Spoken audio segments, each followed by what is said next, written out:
Hey, the Arrowhead CEO responds to questions about DLC, crossover, and talks about putting special capes up for purchase. He also discussed the fear of missing out, and there's so much more I'll be going over. If you enjoyed this kind of content and want to help support the channel, tapping the like button below would be awesome. Thanks to those who have already done so, and let's get right into it. Alrighty, let's first go over the downloadable content news. We recently talked about the pre-order armors. We know that's not off the table, and the Arrowhead team could very well hand out the pre-order armors again. With that said, there's been a recent discussion from the CEO about DLC, specifically about putting the pre-order armors up for sale so that we can purchase it. So right here, we can see that a member on the official Helldivers 2 Discord asked Shams if the team has ever considered offering it as downloadable content. The CEO replied to that player with, "It would be a decision from the game team with me and Pillin having a voice. I'd love to hear what the community thinks. I'm not opposed to selling stuff, but it needs to be a win both with the players, not just our wallet." We talked about the pre-order armors in a previous video. In the comments, half of the responses did not want to see the armors released again, while the other half didn't mind it. They would rather not have it stay as an exclusive so that more players can enjoy the armors. What I'm questioning is whether or not this would cause another controversial outcome if they agree to put it up for sale. We know that the Arrowhead team is most likely going to reinvest into the game if we were to purchase it, considering that was the whole point behind the crossover items. Overall, what do you think about the developers selling the pre-order armors as DLC instead of handing them out for free? Good or bad idea? Let me know what you think. Continuing along, the CEO also answered a question about the disconnection issues that have been popping up as of late. It seems that many of you have been disconnecting randomly, and there's good and somewhat bad news about it.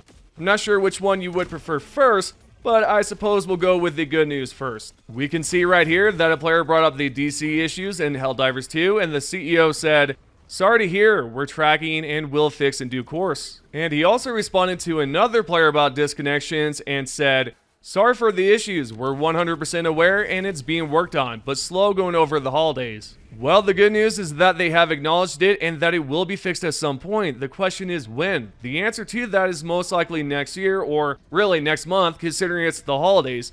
There's another response from the CEO claiming that the Arrowhead team is on a 17-day break.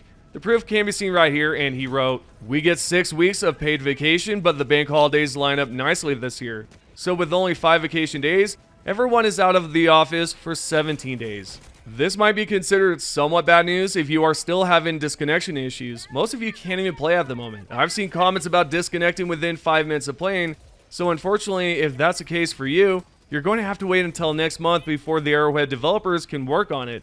Afterwards, at some point, they'll release a new patch or a hotfix to resolve any sort of bugs, including disconnections. Now, we know for sure that the developers are going to be back in the studio very soon, specifically on the 7th of January. The CEO replied to another member and basically said that the office is closed until the 7th, which of course is next month. Not only are the developers aware of the disconnections, but they also know about the jetpack situation where Helldivers cannot auto-climb with it on.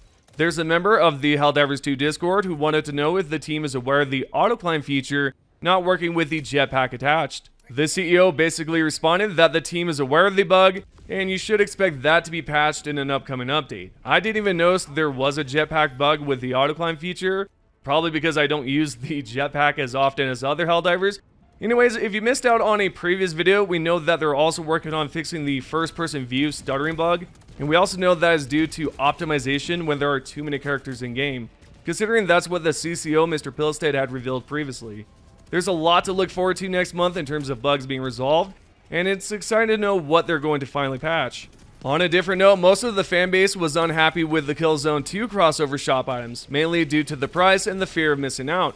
So the CEO Shams posted a message in the Discord about the fear of missing out. He also questioned whether they should sell the capes for super credits.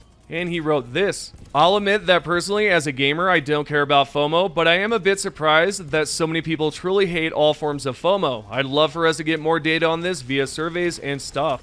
And he also posted this right afterwards and said, "There are different types of FOMO also, I guess. Timed exclusives or stuff that only drops via Twitch versus the other type, which is I can't keep up with everything and I want to get everything."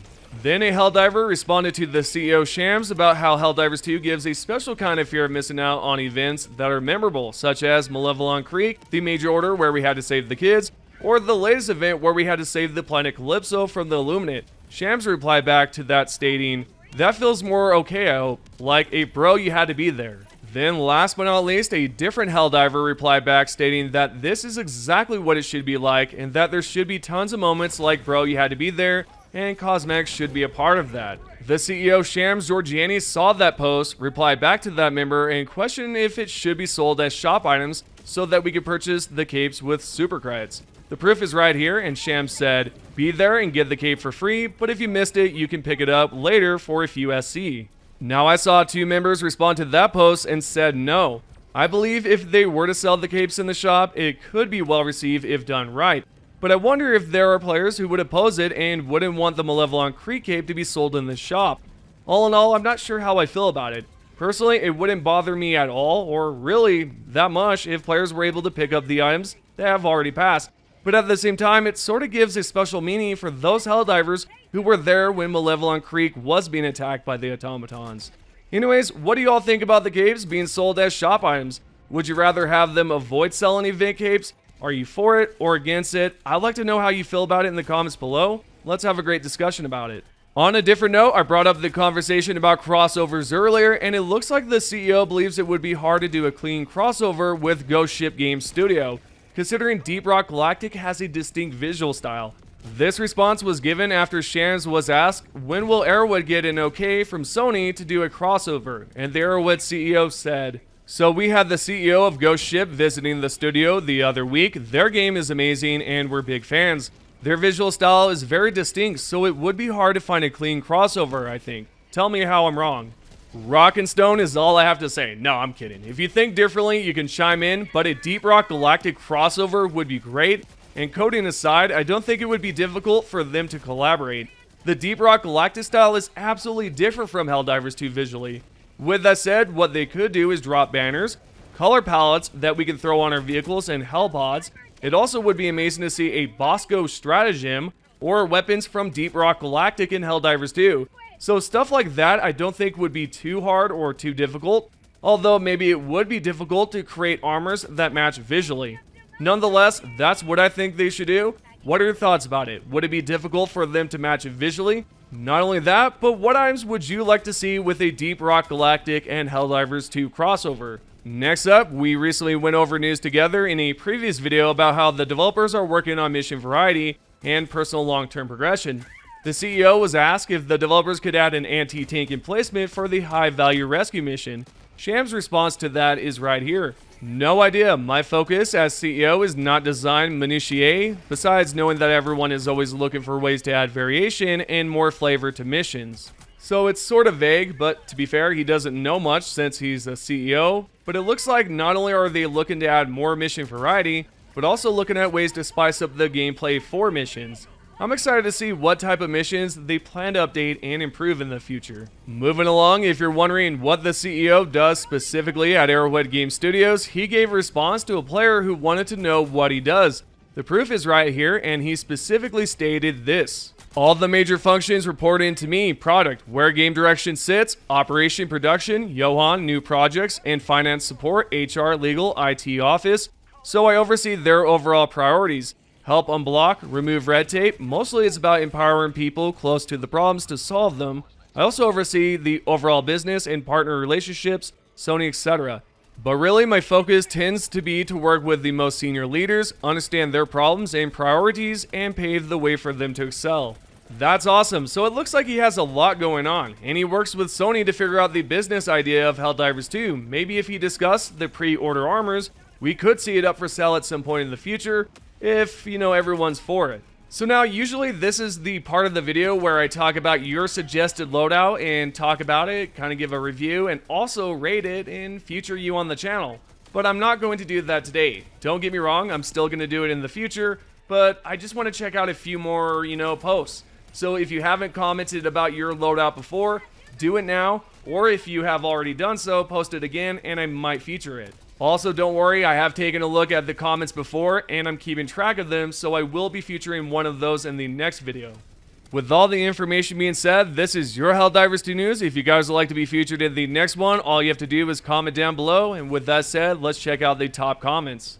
The first top comment is from Blue7384. It's a little funny to think that the Illuminate may not have even invaded for revenge because of the first Galactic War, but because we basically just threw a shaken wasp nest into their window, and now they're like, okay, what the F is this?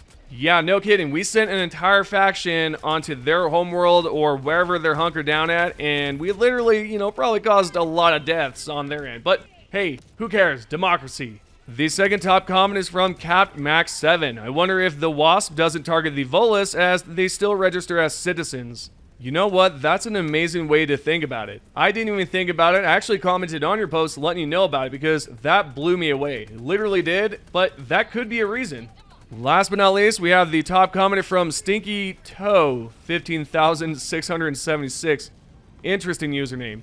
You said, Wasp is definitely more of a medium enemy crowd control option, which is great because we don't have a lot of that. Yup, I absolutely agree with you because right now we don't have a lot of those options, and this one, specifically the Wasp launcher, is amazing. I can take out Devastators easily, I can take out multiple different types of Terminate enemies, even Illuminate enemies, right? There's just so many different options.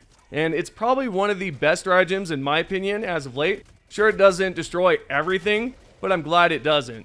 With the top 3 comments out of the way, I just want to say thank you guys again for just stopping by, commenting, talking about all the stuff that we normally discuss, which is usually the news, right? And sometimes some weapons on the side. But I appreciate your guys' support a lot. And hopefully you guys have a great New Year's. I know it's coming up very soon, so I hope that goes well for you. And I hope you guys had a great Christmas Eve. I definitely did. Also, don't forget, we're doing a giveaway right now on both my X account and the Discord. So join either one and definitely follow along and we'll see how that goes. So overall, thank you guys for watching. If you haven't done so, consider subscribing, turning on notifications, and giving this video a like. I appreciate all the support and I'll see you guys in the next one.